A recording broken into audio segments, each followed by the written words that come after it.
السلام عليكم ورحمة الله. هنعمل مع بعض النهاردة طاجن المكرونة السريع اللي بناكله في محلات الكشري بشيء وشويات.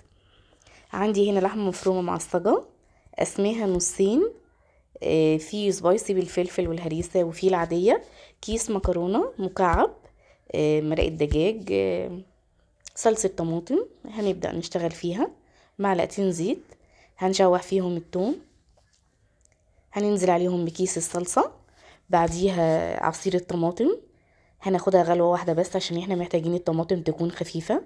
هنحط عليها مكعب مرقة الدجاج، هنظبط الملح بتاعنا وفلفل اسود.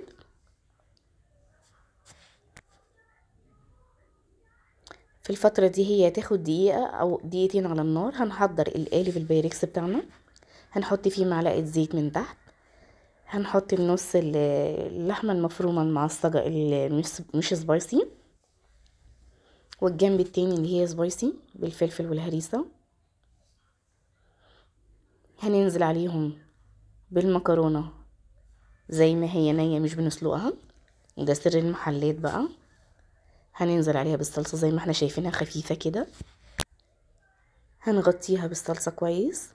بعد كده هنغلفها بورق فويل، ما عنديش هغطيها بصينية فرن تانية، هندخلها الفرن بتاخد معانا من 20 ل25 دقيقة.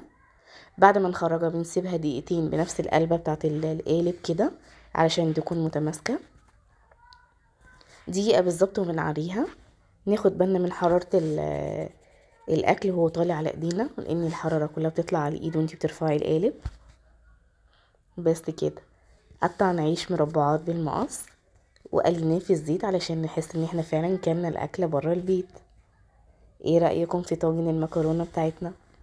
بتمنى تكون الطريقة سهلة وسريعة عليكم، ويلا قوموا جربوها.